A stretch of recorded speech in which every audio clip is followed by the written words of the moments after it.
Hi guys, we're starting the next live stream today with Aneela. Mm,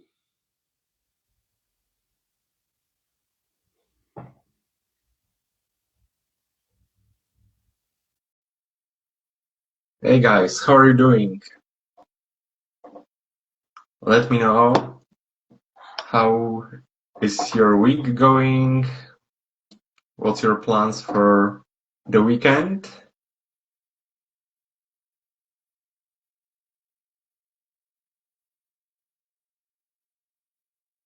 Hey, we just started our live stream. Still waiting for our guests.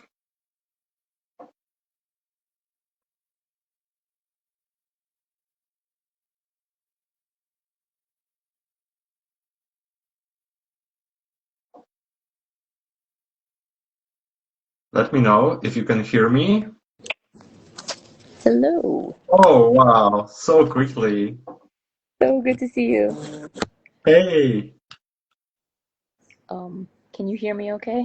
I just realized I'm still wearing it's cold out here, so I'm still wearing my neck warmer. I Can you have hear to. me okay? Yeah, I can Oh, hear you perfectly. 1 second. Okay, now can you hear me? Yeah, I can hear Okay, you. awesome. Just put this on too. We have the same Oh, we pet. do. That's so fun. That's so fun. Yeah, I'm I so like excited. I like how you do yours inside. You taught me something new. Thank you. You're Oh, welcome. How are you doing? I'm good. Oh my God, it's so cold here. I'm like still have hat head and everything. Oh wow. I'm I'm good. I'm s- good. I, Good to see you. I'm so incredibly happy that we finally can meet today and we can share our stories and our experiences. Same. I'm so excited for this. I'm so excited Yeah. for this. Hello, Joanna. Hello, Hi what's the guys. deal? Yeah, Okay.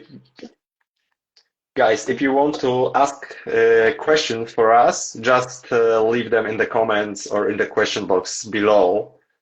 And we are so happy to answer those questions. But yeah, we meet here because we decided to. Oh, hey, Zach. We decided to talk about BFRB and about OCD. What's the differences? What really BFRB is? What really OCD is? How about the treatment and how mm, we can see the differences between symptoms. Yep. And and to be honest, I was diagnosed with OCD 2 years ago, but now I also know that I struggle with BFRB, but I I'm not so well educated about treatment. But I know that I have many symptoms like lip biting, Yep. like scratching all the time. I did something with my skin, Yeah. and yeah. So I think we can start from what BFRB really is Yeah. and how Sure. we can see the differences between OCD and between other disorders and BFRB. Yep. I think that's exactly right, right? Like the reason we're here is because in the American Psychological Handbook, the DSM is what it's called. Um, Body focused repetitive behaviors are categorized as OCD and related behaviors, right? So BFRBs are not Yeah. OCD, but they have enough similarities for them to be grouped together. And please excuse my hair. I live in Minneapolis, and my hat has been on my head, keeping me warm, so it looks silly today. But what else? That's one of the things about BFRBs is that we are so self-conscious about how we look, and that fuels some of the shame. So you can see that coming out right now in me, but I don't care. What's important is we're having this conversation and the interesting things that we're going Yeah. to talk about today. So a body focused repetitive behavior, to your point, right? where there's one mental health condition, there's often many others lurking that we don't know. It's sort of like that tip of the iceberg kind of thing of like, here's the thing that presents the most visually for the person, but then once they start working on that thing, then they start seeing deeper and like, oh, maybe I have anxiety, maybe I have depression, maybe I have this, maybe I have that. And those conditions change over time too as our bodies adapt, right? Like a lot of mental health conditions are connected to our hormones, and so as those change, Mm-hmm. the conditions change. So body focused repetitive behaviors are essentially self-soothing mechanisms, and self-grooming mechanisms gone awry. So you mentioned like maybe playing with your skin or pulling at your beard, lip picking, nail biting, skin picking, hair pulling, nose picking, cheek biting, anything where you're kind of using your body to self-soothe, but it creates a level of damage is a strong word, but that Mm-hmm. that Yeah.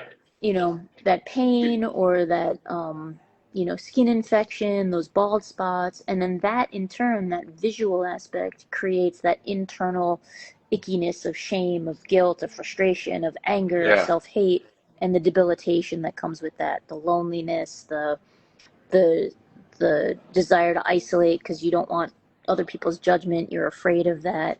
And Mm-hmm. so that's what BFRBs are. I'd love to hear your definition of OCD. Yeah.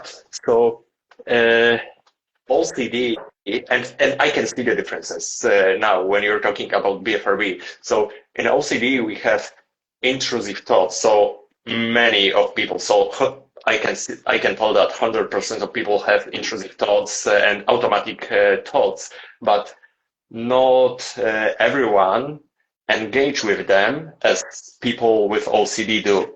So when I have intrusive thought in my mind and I started focusing at this intrusive thought and I feel really huge level of anxiety,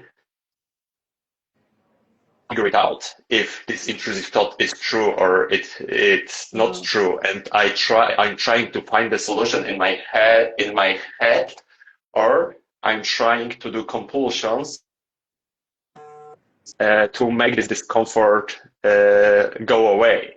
And I think this is for me, this is the main difference because OCD is driven by a fear, and I'm feeling really anxious because I have OCD thought. So I feel the urge to do something to feel better. And I'm Mm-hmm. started to avoiding things, avoiding my Mm-hmm. life, avoiding my values. I started doing compulsions that is really time consuming. I started ruminating, so I looked like I'm sad or I'm thinking about something really hard, but in my head, it is a really hell. And when you told me about BFRB, I catch myself many times that I'm talking with someone and I try to r- take my hand here and I'm just looking for something that is imperfect and I Yeah. just scratch this, but Yeah. I don't feel anxious or something like that. I just have to do this because Yeah. I feel like this. And I can remember one situation in my life when I started scratching my arm and I saw one pimple there, and I'm 100% sure no one can see this. But I Mm-hmm. saw this, so I Yeah. had to do something with this. Yep. And leaving this without doing with this anything is something that you still remember. This is something there on your arm that you have to scratch this or something. Yeah. Yeah. I think that idea of like no one else can see it, but we're so afraid that they can see it. And then, that's always not true, right? If kids go to school and they have bald spots, people are saying, ew, what's wrong with you? And that Yeah. kind of thing. But for me personally, with eyebrows and eyelashes, people couldn't tell that I was missing my eyelashes, but they could sense something was weird and Yeah. off about my face. And that definitely does cause a little bit of anxiety, a little bit of like, oh my God, what if someone finds out? What if someone finds out? And that cycle. And I like what you said too about, I think that difference of it feels like BFRBs feel good. Like we're doing it because we want to feel like something in the brain goes off where it feels good. Whereas OCD, the driver seems to be more of like fear, a fear-based thing.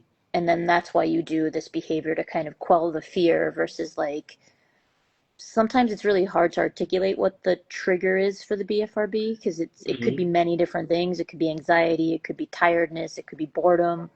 And then the BFRB we do over and over and over to feel better about that, to kind of like soothe that away.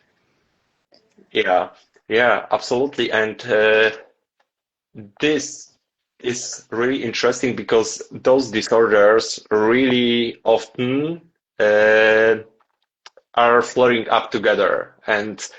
BFRB, OCD, eating disorder, there are so many possibilities. Oh, hi Maya. Hi, Maya. Yeah, yeah. And So there's a question in the chat I wanted to just get to. Obsessively compulsed memes asks, does humming count as a BFRB? And RightRec60, since you're asking what you mean by BFRB, I'll start there. BFRB stands for Body Focused Repetitive Behavior.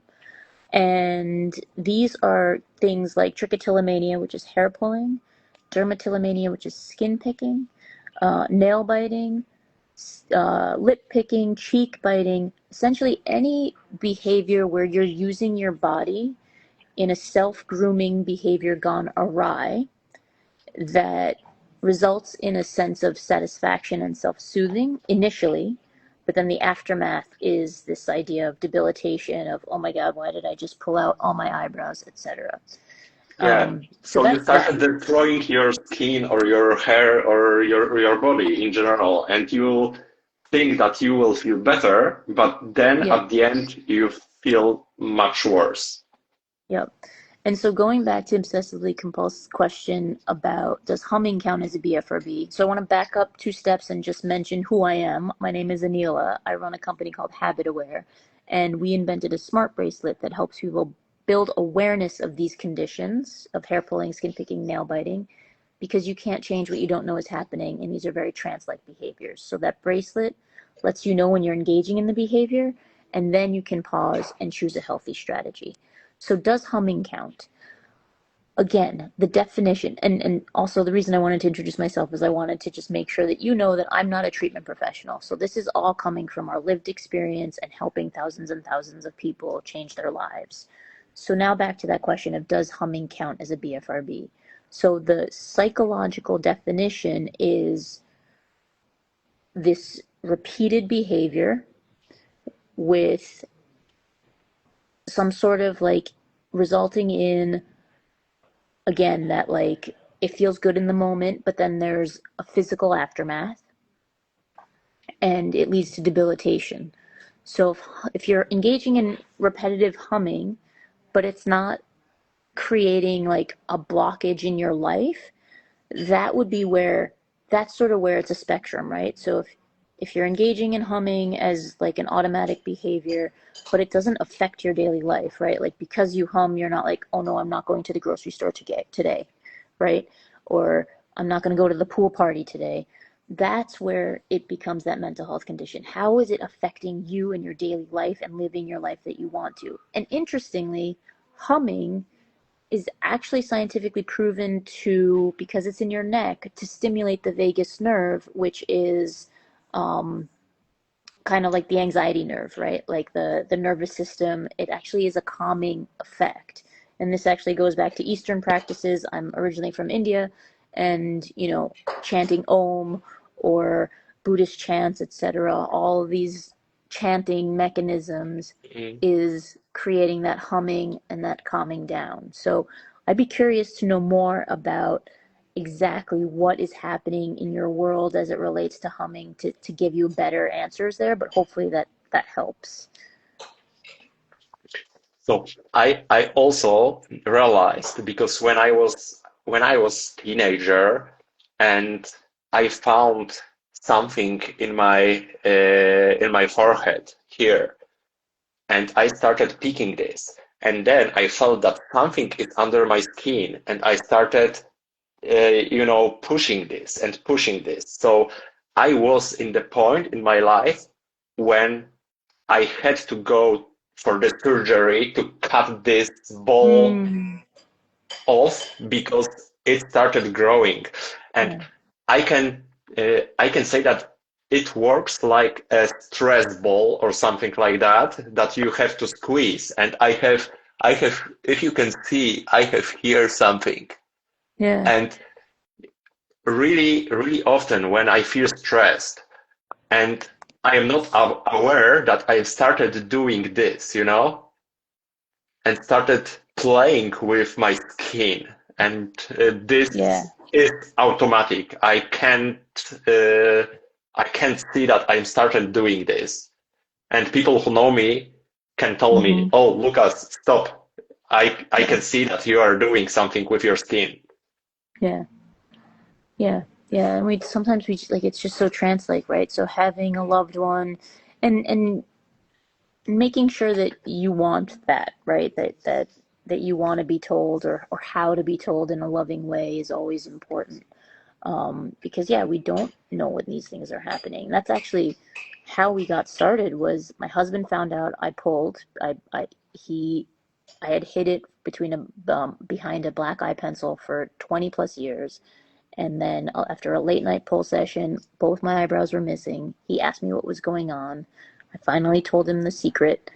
And then, a few days later, we're sitting on the couch and I'm pulling, and he gently grabbed my hand. And that was that aha moment of, hey, I don't want you telling me not to do this behavior, but I wish I had something that notified me. And so that's how we got started having this journey. Um, oh my gosh, Lucas and I have so many questions for each other, but there's so many great questions in the chat. Yeah, So I just want to go yeah. back. So what's the trick says, spot on. My daughter has both sometimes ACD is driving her to pull, but she doesn't always pull or pick when she's distressed, which makes it extremely stubborn. Totally true. There's a lot of reasons why we engage in BFRBs, right? Anything that's getting us back off our baseline and that need to self-soothe. It could even be things that make us excited. Like I Mhm. remember talking to an 8-year-old girl in Australia. We were doing peer coaching, and I was like, tell me about the times that you pull. And she's like, it's when I play board games with my sister. And I'm like, okay, what are you feeling? She's like, excited because I'm about to win. And so anything Mhm. that's getting you off your baseline. So it's really important to understand what's happening in that moment so that you can choose the Mhm. next right strategy in that way. Um, Yeah, I think also when BFRB is at the same moment when OCD flare up and you feel stressed and anxious, it is much easier to start doing BFRB behaviors because you are hmm stressed and you feel Yeah. anxious and you Yep. try to figure it out OCD thing, but at the same time you're Yeah. started picking your skin. Yep. Yeah. Yeah. Or like you're thinking about which compulsion do I do, or how do I do the compulsion, or whatever it is, right? 100%. Like there's so much going on there. And Maya mentions ADHD. Um, I think I have ADHD as well. And I think looking back my whole life, the hair pulling was helping me concentrate, was helping me like push through the Mhm. ADHD moment, right? The like feel like a squirrel. Like my brain today is like, Yeah. and so doing this, just doing I it totally now. feel you. I totally feel you. Wow. I had today my appointment with my psychiatrist, and we started doing ADHD diagnosis also. Yeah. Yeah. Because we just know more now about ADHD and Yeah. things like that. And Right Rex is talking about so that's why my lips are always dry. I'm guessing you're mentioning also lip biting or lip picking, and possibly some good strategies there would be keep like a chapstick with you or drink more water. So if you drink like a lot of soda or caffeine or coffee or whatever it is, maybe just start by trading out one drink a day, one of those drinks a day for just Mhm. straight water, and you'll start seeing some changes there. Um, Yeah. and Turtona asks, I let my hands become cracked and dry till they bleed. So again, like lotion is your friend, right? So if you catch yourself, picking at your nails or whatever, my mantras are for my eyebrows specifically, don't pull it, put it back. So like if I have a hair out of place, I put Vaseline to put it back, right? So with skin picking, it's don't pick it, patch it, which could be putting one of those skin pimple patches on, or it could be putting some lotion on so that the hands are getting a little bit of love from you instead of that, more of Hmm. like a negative feeling from you, right? Yeah. I think the first thing is to be aware of that behaviors, because if we are Mm-hmm. not aware that this is a problem and we feel relaxed, but then we feel shameful about being, having open wounds everywhere, Yeah. this is the problem. But when we started being aware, we can change our behaviors. And Yep. yeah, That's what exactly. about therapy for BFRB? Because for A hundred. OCD, the golden standard is ERP, Yeah. uh, so exposure and response prevention. And also the really big role plays mindfulness, being Mm-hmm. present at the moment, Yep. or ACT. But what it looks like when we are talking about BFRB? Yeah. Great question. So OCD is that exposure and response prevention. So that's can you explain that one real quick, just for folks who may Yeah, not know what ERP is? yeah, absolutely. So uh, OCD is trying to tell us that the fear in my mind, in our minds, can be dangerous. So we started to avoid this fear, this anxiety, those triggers, and our brain is learning that these triggers and these fears are really dangerous. So exposure and response prevention is being exposed for those fears intentionally, but without doing anything with that. So without doing compulsions, without doing anything, just to tell our body that this discomfort will disappear Mm-hmm. later, but Yeah. we don't have to engage in this. So this is Yeah. exposure and response prevention. This is really hard therapy because you Yep. know this is something normal for people that we avoid discomfort. We don't want to Yeah. feel Yeah. discomfort, and Yep. this is hard to do these exposures for really hard things. For example, when someone mm, is anxious about being contaminated, then exposure can look like to touching dirty things or not cleaning hands as often as OCD tries to convince us to. So this is really hard. But then we started retraining our brains.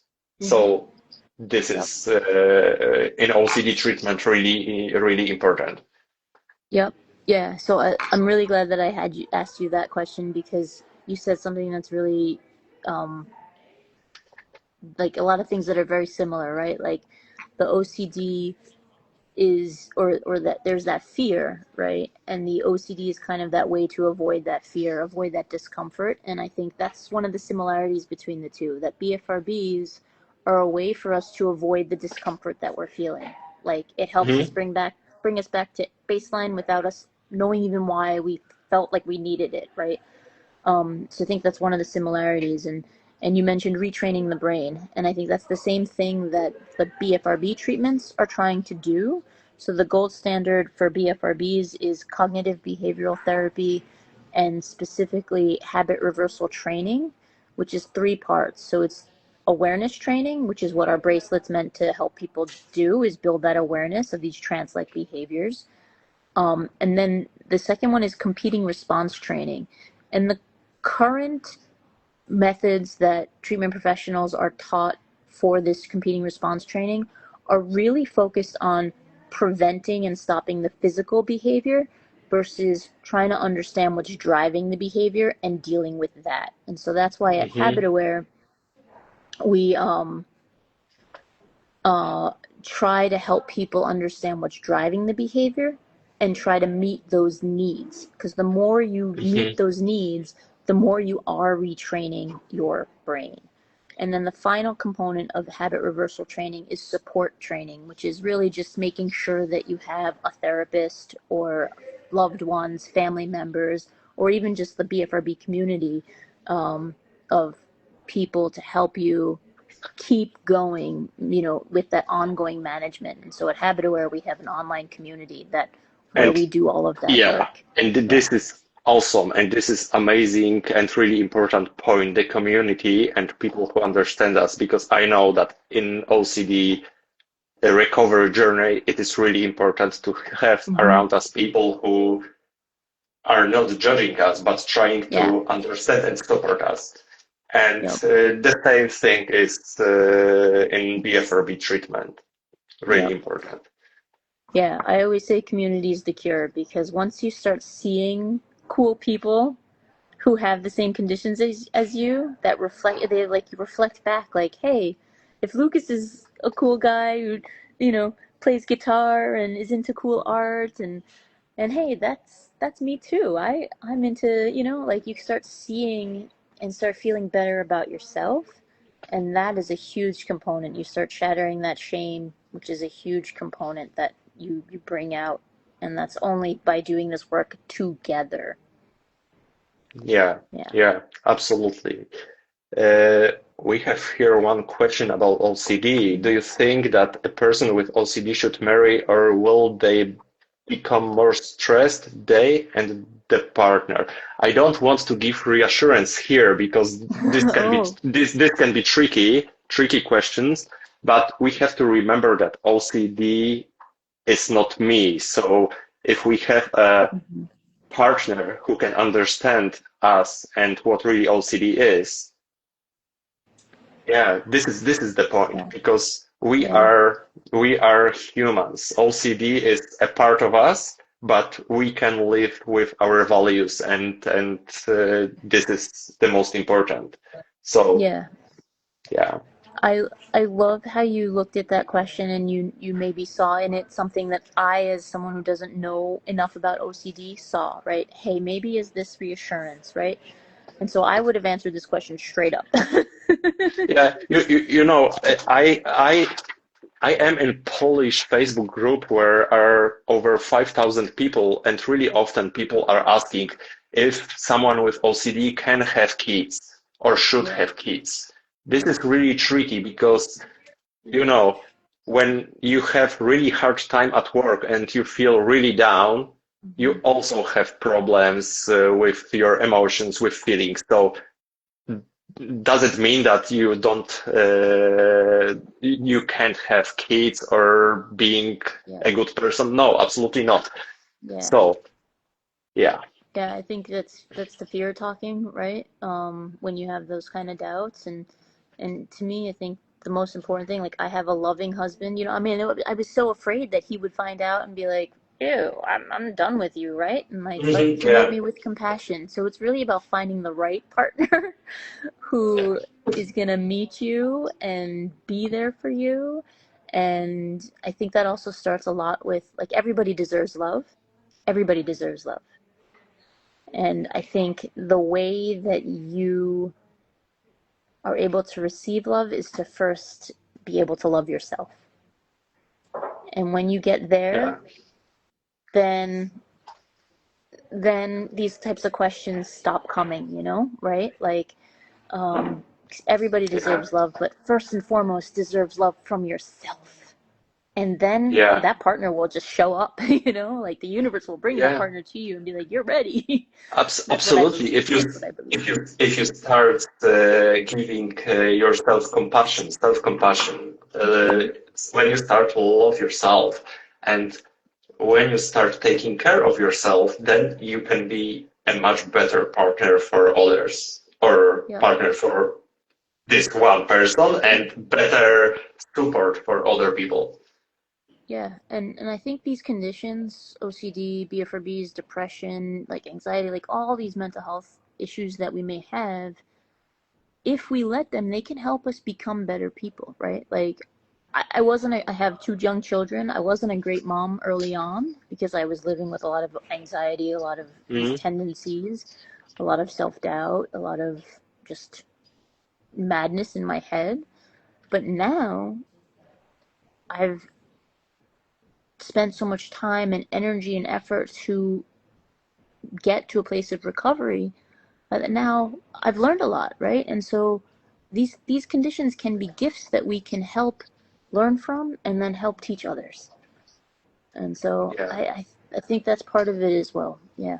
And we know how we felt, how isolated we was and lonely uh, without treatment and without right people. So Hmm. now we know that we want to share this experience with other people. And I'm really curious, can you tell us how your bracelet works? Yeah. Because, So yeah.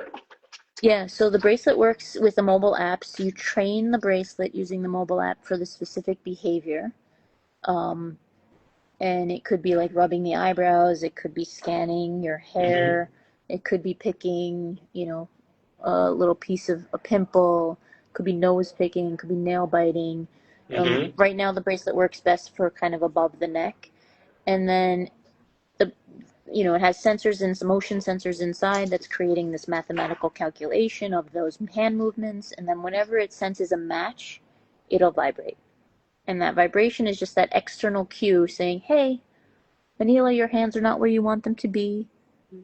Pause, notice, it shifts it from that subconscious reptile brain to um, conscious awareness so that now I can be like, oh, my hands are not doing what I want. Let me Yeah, see what I need, and then take that's care of that's a myself from really that. simple idea, but really Hmm. effective. Yep. Yeah. Like what's the trick mentions awareness. Aneela touched on awareness, and I know it's close to her heart. It is an important part of the puzzle, right? You cannot change what you don't know is happening. Yeah, And so if you have no idea that you're pulling, how can you change that behavior? If you have no idea that you're, engaging in an OCD compulsion in that moment, how can you switch, right? How yeah, can you, absolutely. yeah. If you are aware and so every single day, I am more aware of my behaviors, so I can starting changing it as soon as possible, not engaging with compulsions. Because when I started ruminating, it is really often too late because OCD started playing a really big role Mm-hmm. and a scenario in my head is really, really huge. So it is really hard to run away from this. But if we start being aware of these behaviors, what are the triggers? And Yep. when we start picking, so maybe for the few weeks or first months, we will seeing this after few minutes. But then if we will be aware that something is going on here Yep. or here, I can Yeah. stop it as soon as possible and not hurting myself. Yep. Yeah. Exactly that. It's like that awareness then opens the door to actually make the change happen. And awareness, there's another play on awareness here is like there's awareness of the behavior happening in real time for the person with the condition, but then there's overall awareness of these behaviors. And so I want to ask you, Lucas, how did you get involved in OCD advocacy and especially, doing things in Poland to build awareness and education and understanding? Yeah, so uh, this started 2 years ago in November 23 when I was diagnosed. And, you know, my OCD was focused on my relationship. So it was really hard for me and for my wife. And in our relationship, we decided to not speaking about my OCD. So I decided to find my space what was my Instagram page, and I started doing memes. My first meme in my life was created in December 23. So my page has birthday this month. Yay! Oh, So that's so awesome. Happy birthday to yeah, OCD memes. yeah. Thank you so much.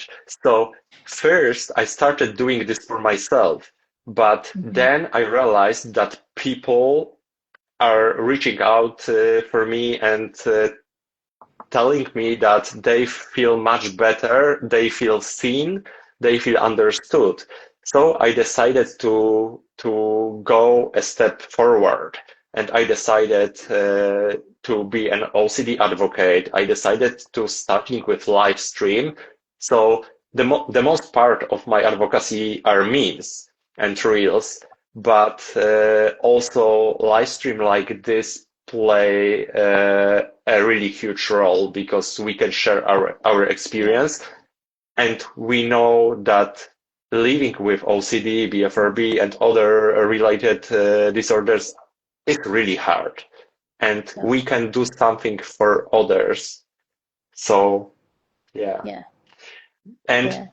That's you so asked beautiful. also about awareness in Poland, and Yeah. this is really complicated. But in Poland, there are not so many therapists specialized in OCD treatment, and even if they are somewhere, this is really hard to find them Yeah. because in the United States you have iocdf.org page, and you can reach the first line treatment. You can check your therapy possibilities in your area where you're living, but in Poland it is harder. So this year I became IOCDF advocate, and I decided Yeah. to make a change in Poland.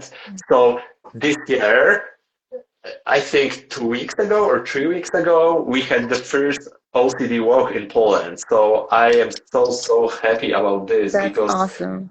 yeah, we had here 15 people. So this was a small walk, but Yeah. all these small talks with people, sharing our experience, seeing parents with their kids with OCD, and people that want to support each other, that can give hope for other Yeah. people. And many other people started asking me when OCD walk in Warsaw, when next one, and Yeah. this is so incredible because That's awesome. we can really make a difference. Yep.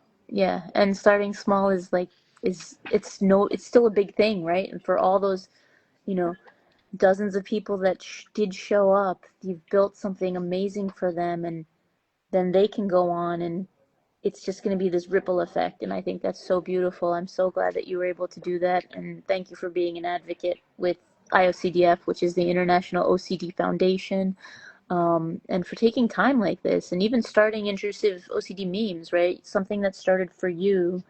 I think a lot of folks do these meme accounts or share their stories under like a private name and things like that. And even, I had breast cancer a couple of years ago, and I was just processing in public. Like I was writing and, posting for myself. Like I wanted to Mhm. document the journey, but I also knew that there was messages in there that would help others, and started building community through that. And again, like community is so important for both of these conditions.